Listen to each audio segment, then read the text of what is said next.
오래전 한국의 염혜경이라는 여인이 삼각산에서 엄청난 규모의 청년 수련회를 가졌습니다.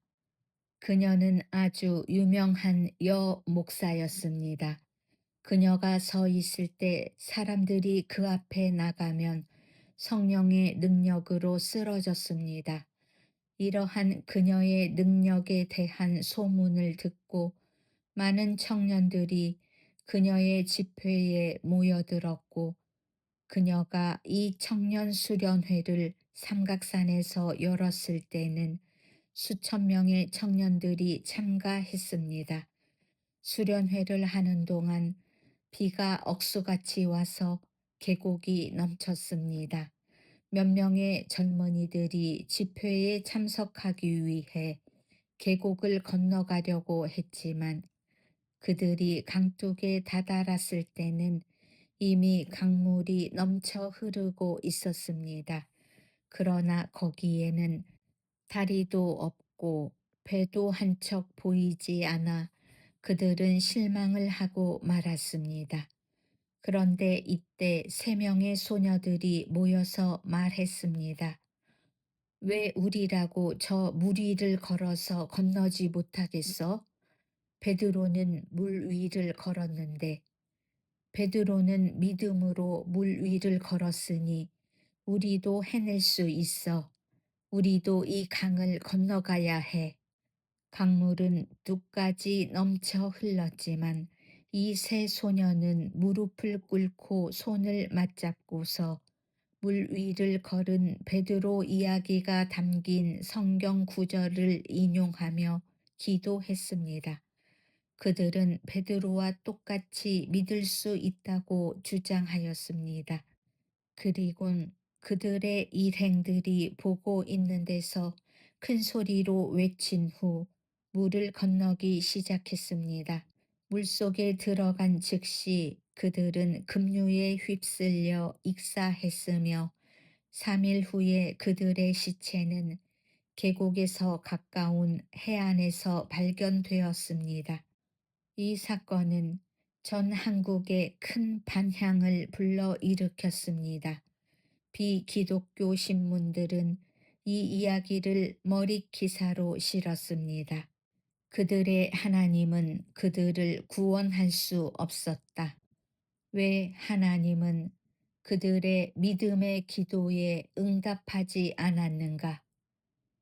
비신자들은 이 사건의 결과를 가지고 극도의 비난을 퍼부었으나 기독교회는 적절한 대답을 못하였으며 풀이 죽고 기가 꺾이는 무기력을 경험했습니다.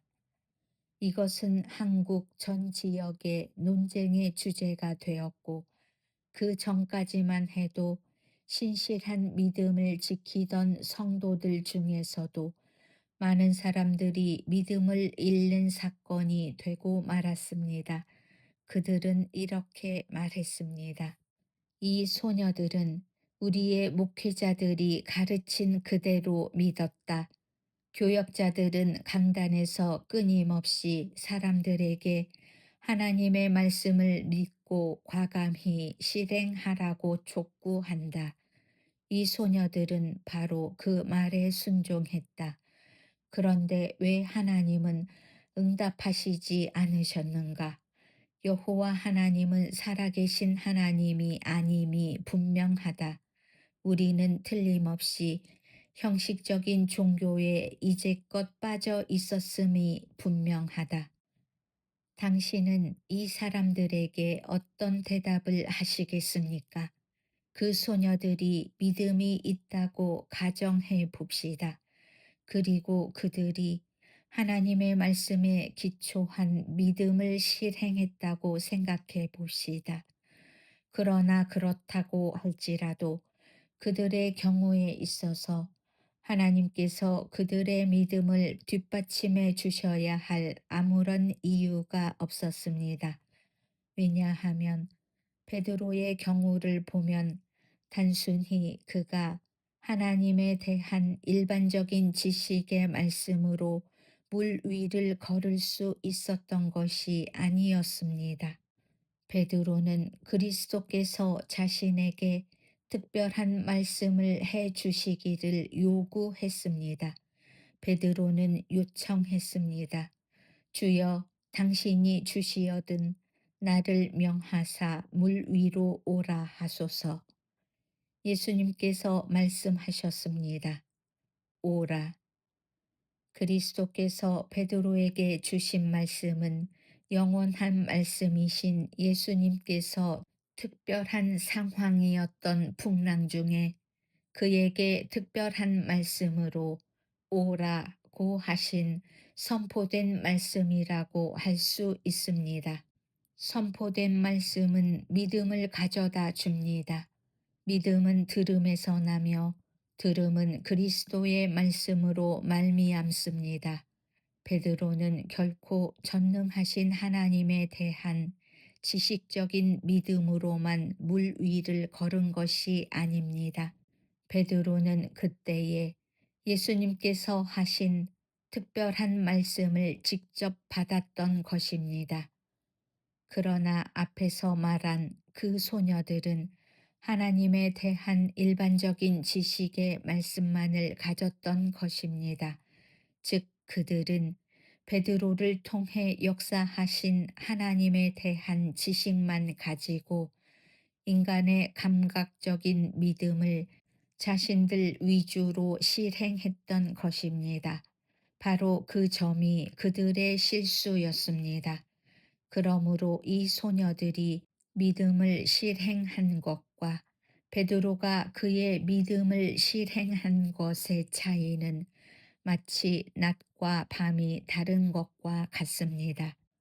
몇 년 전 두 명의 신학교 졸업생이 목회에서의 첫 모험에 완전히 실패하고 내게 찾아왔습니다.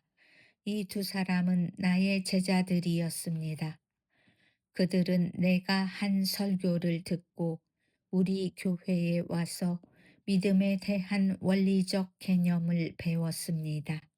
그들은 대단한 포부와 믿음을 가지고 다음과 같은 말씀을 붙잡고서 첫 모험을 시작했습니다. 내 입을 넓게 열라 내가 채우리라. 시편 81편 10절. 내 이름으로 무엇이든지 내게 구하면 내가 시행하리라. 요한복음 14장 14절. 그들은 은행에 가서 큰 돈을 빌리고 어떤 부자에게서도 많은 돈을 빌렸습니다. 그리고 그 돈으로 땅을 사서 우선 아름다운 성전부터 건립했습니다. 그들은 아직 한 명의 신자도 없었지만 곧 수백 명의 사람들이 몰려와서 교회가 부흥되어 일시에 빚이 청산될 것이라고 기대하며 설교를 하기 시작했습니다. 그러나 그런 일은 일어나지 않았습니다. 이 두 젊은 목사들 중 한 사람은 당시 돈으로 약 1,200만 원을, 또 한 사람은 약 2천만 원을 빌렸습니다. 교회는 부흥되지 않고 채권자들은 돈을 받으러 몰려들어 오자 그들은 하나님에 대한 믿음을 거의 상실할 지경이 되었습니다. 그래서 그들은 내게 찾아와서 울면서 말했습니다. 조 목사님, 왜 당신의 하나님과 우리의 하나님은 다른가요? 당신은 100만 원으로 시작해서 지금은 20억 원에 해당되는 성전 건축을 완성시켰습니다. 그에 비해 우리는 나가서 도합 3,200만 원밖에 안 드는 건물을 지었습니다. 우리는 목사님과 똑같이 하나님을 믿고 똑같이 믿음을 실행했습니다. 그런데 왜 하나님께서는 우리에게 응답하시지 않습니까? 그리고 그들은 구약과 신약에서 하나님의 약속에 대한 구절을 인용하면서 다음과 같이 덧붙였습니다. 우리는 목사님이 가르친 그대로 했지만 실패했습니다. 그래서 내가 대답했습니다. 당신들이 내 말대로 해서 실패를 했다니 다행입니다. 분명히 당신들은 나의 제자입니다. 그러나 예수 그리스도의 제자는 아니었습니다. 당신들은 나의 가르침을 잘못 이해했습니다. 나는 믿음으로 붙잡은 선포된 말씀 때문에 교회 건축을 시작했던 것입니다. 하나님께서 분명하게 나의 마음에 말씀하셨습니다. 일어나라, 나가서 만 개의 좌석이 있는 교회를 지으라. 하나님께서는 나의 마음에 하나님의 믿음을 심어주셨고, 이에 순종하자 기적이 일어났습니다. 그러나 당신들은 단지 하나님과 그의 믿음에 대한 지식만을 가지고 출발하였지, 하나님께서 당신들에게 주시는 하나님의 믿음으로 출발한 것이 아니었습니다. 그러므로 당신들이 비록 주 예수 그리스도를 위해 시작했다 해도 하나님의 뜻과 계획이 없을 때는 응답받을 수 없는 것입니다. 여러분, 기록된 말씀을 통해서 여러분은 하나님을 알 수 있고 그분에 대한 이해와 지식을 얻을 수 있습니다. 그러나 기록된 말씀이 항상 개인에게 믿음이 부여된 선포된 말씀으로 다가오는 것, 체험되는 것은 아닙니다. 만일 어떤 병든 사람이 베데스다 연못에 가서 주위에 있는 사람들에게 여러분은 왜 여기서 기다리고만 있소? 이건 언제나 똑같은 곳에 똑같은 물이 있는 똑같은 연못인데 왜 여러분은 물속에 들어가지 않고 기다리기만 하는 거요? 나는 곧바로 뛰어 들어가겠소 라고 말하고 물속에 뛰어 들어가서 몸을 씻었다 하더라도 그의 병은 낫지 않았을 것입니다. 왜냐하면 비록 베데스다 못이 항상 똑같은 곳에 있는 똑같은 물이지만 병자들이 그곳에 뛰어들어가 치료받을 수 있는 것은 오직 주의 천사가 와서 그 물을 동하게 할 때뿐이기 때문입니다.